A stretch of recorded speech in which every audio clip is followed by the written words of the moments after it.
नमस्कार आदाब दोस्तों। तो चलिए आज फिर हम आप लोगों के लिए लाए देश और दुनिया की तमाम ताजा बड़ी खबरें, ब्रेकिंग न्यूज हेडलाइंस एक एक करके तमाम बड़ी खबरें आपके सामने रखेंगे। सबसे पहली और बड़ी खबर में आपको बताएंगे दोस्तों कि दिल्ली विधानसभा चुनाव तारीखों के ऐलान के दौरान जिस तरीके से भारत के चुनाव आयुक्त राजीव कुमार ने मशीन का बचाव किया, उसको लेकर के अब उद्धव ठाकरे गुट के नेता संजय राउत का बड़ा बयान सामने आया है। उन्होंने मशीन के ऊपर सवाल खड़े करने के साथ साथ जो चुनाव आयोग के मुखिया हैं उनके ऊपर भी सवाल खड़े कर दिए हैं। किस तरीके से आगे इसके बारे में आपको जानकारी देंगे। साथ ही साथ अगली बड़ी खबर में आपको बताएंगे दोस्तों कि भारत में बढ़ने लगा HMPV वायरस का खतरा। कई राज्यों में संक्रमण लगातार फैलता जा रहा है और अब तक कितने मामले दर्ज किए गए हैं इसको लेकर के भी नई रिपोर्ट सामने आ चुकी है।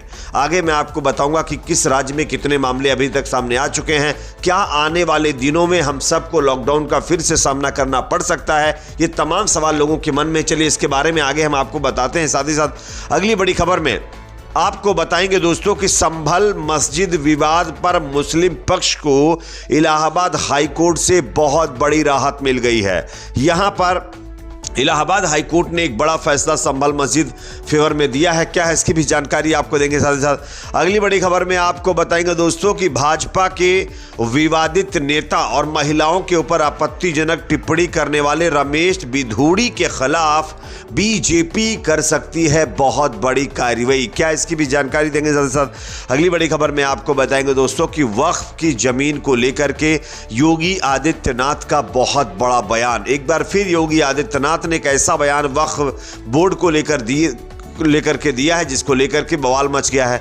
क्या कहा है आदित्यनाथ ने जिसको लेकर बवाल हुआ, इसकी भी जानकारी देंगे। साथ ही साथ दोस्तों खबर आ रही है कि हिंदू मुस्लिम को लेकर के विवादित बयान देने वाले इलाहाबाद हाईकोर्ट के जस्टिस शेखर यादव के खिलाफ अब सुप्रीम कोर्ट एक्शन मोड में आ गया है। सुप्रीम कोर्ट ने CJI जो संजीव खन्ना है उनकी तरफ से बताया जा रहा है कि जस्टिस शेखर यादव के खिलाफ एक बड़ी कार्रवाई करने का हिंट दिया है।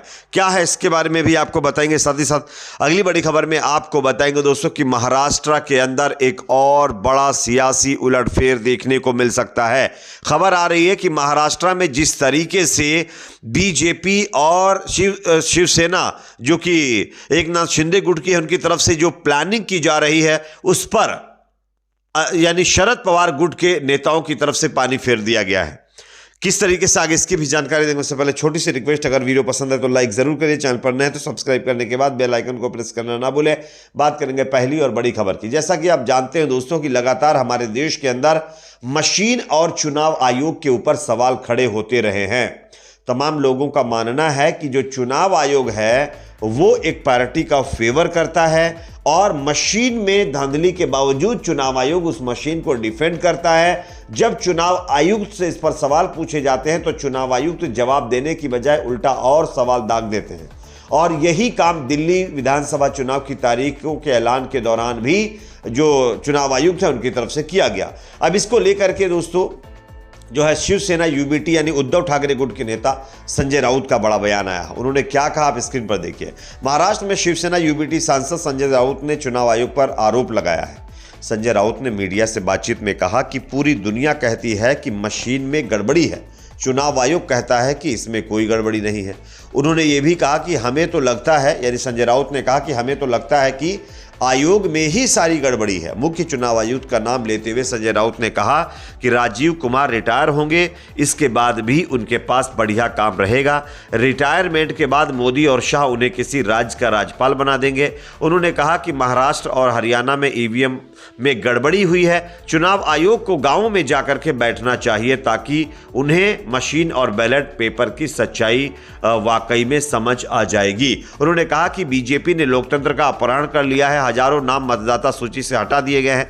चुनाव आयोग अब बीजेपी के ताट के नीचे बैठ बैठा बिल्ली बन गया है। दिल्ली विधानसभा चुनाव की तिथियों के ऐलान के साथ जिस तरीके से राजीव कुमार ने मशीन का बचाव किया था और उसमें धांधली के आरोपों से किनारा किया था, उस पर यह बयान संजय राउत का सामने आया है।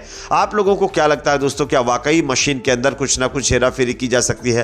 कमेंट सेक्शन में अपना फीडबैक जरूर दीजिए। बात करेंगे दूसरी खबर की जो कि सामने आ रही है दोस्तों। देश में HMPV वायरस लगातार फैलता जा रहा है, इसके केसेस लगातार बढ़ते जा रहे हैं, जिसके चलते लोग काफी परेशान हैं। लोगों के मन में एक बार फिर यह डर है कि कहीं देश के अंदर लॉकडाउन ना लगाना पड़ जाए। तो चलिए इसको लेकर कुछ अपडेट्स मैं आपको बताता हूं। आप देख सकते हैं कोरोना महामारी के बाद अब चीन से एक और वायरस ने भारत में दस्तक दे दी है, जिससे लोगों के साथ साथ वैज्ञानिकों में भी दहशत फैल गई है। भारत में ह्यूमन जो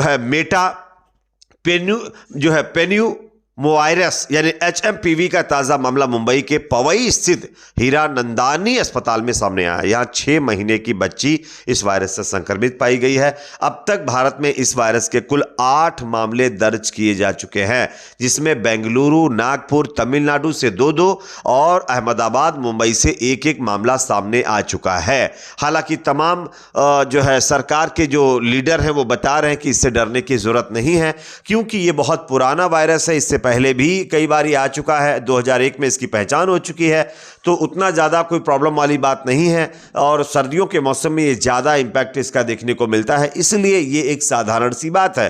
लेकिन तमाम वैज्ञानिकों का ये भी मानना है कि कहीं जिस तरीके से जो नेग्लिजेंसी देखने को मिल रही है, जो लोग इसको नेग्लेक्ट करें, कि ऐसा ना हो कि वो उनके ऊपर भारी पड़ जाए, क्योंकि हम सबको प्रिकॉशंस और सतर्कता बरतनी बहुत ज़रूरी है। बात करेंगे अगली खबर की जो कि सामने दोस्तों आ रही है। महाराष्ट्र के अंदर बहुत बड़े खेला की सुगबुगाहट देखने को मिल रही है। खबर ये आ रही है कि बीजेपी के साथ और एकनाथ शिंदे और अजीत पवार के साथ शरद पवार के 12 सांसद जा सकते हैं। हालांकि इस दावे के बीच जो है शरद पवार गुट के नेता ने सफाई दी और कहा है कि बीजेपी का मंसूबा कहीं ना कहीं सक्सेस नहीं हो पाएगा और हमारे 12 के 12 सांसद हमारे साथ हैं। अब देखिए खबर, राष्ट्रवादी कांग्रेस पार्टी के नेता अनिल देशमुख ने बुधवार को कहा, हमारी पार्टी के सभी 12 सांसद शरद पवार के साथ हैं। उन्होंने कहा कि राष्ट्रवादी कांग्रेस पार्टी के दोनों प्रतिनिधि गुटों के एक साथ आने की अटकलों में कोई दम नहीं है, यानी अजीत पवार के साथ शरद पवार नहीं आएंगे, ये लगभग क्लियर हो चुका है।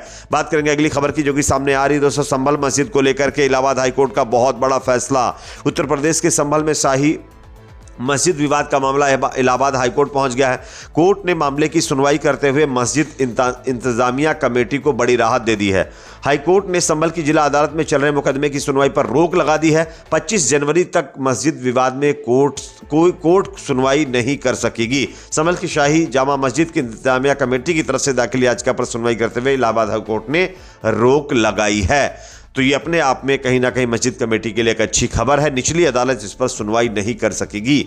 बात करेंगे अगली खबर की जो कि सामने आ रही दोस्तों। दिल्ली से जहां पर बीजेपी के विवादित नेता और महिलाओं के ऊपर आपत्तिजनक टिप्पणी करने वाले रमेश बिगूड़ी के खिलाफ बीजेपी एक बड़ा कदम उठा सकती है और उनके ऊपर बड़ी कार्रवाई कर सकती है। खबर आ रही है रमेश बिधूड़ी को कालका जी से बीजेपी साइडलाइन कर सकती है और उनको प्रत्याशी के तौर पर हटा सकती है, जो कि अपने आप में एक अच्छी बात होगी। बात करेंगे अगली खबर की जो कि सामने आ रही है दोस्तों। वक्फ की जमीन को लेकर के योगी आदित्यनाथ का एक बार फिर विवादित बयान सामने आया है। आप देख सकते हैं खबर को। योगी जी ने कहा है कि वक्फ की एक इंच जमीन वापस ली जाएगी, सत्य स्वीकार करें वरना हमें अपने हिसाब से चीज़ों को लेना आता है। बताइए जा रहा, सीएम योगी ने कहा कि वक्फ बोर्ड भूमि माफियाओं के रूप में काम कर रहा है।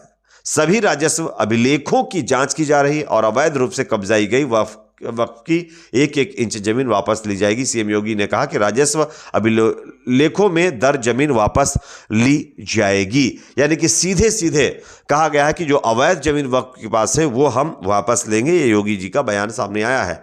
अब बात करते हैं अगली खबर की जो कि सामने आ रही है दोस्तों। हिंदू मुस्लिम बयान देने वाले विवादित इलाहाबाद हाईकोर्ट के जस्टिस शेखर यादव के खिलाफ सुप्रीम कोर्ट एक्शन मोड में आ गया।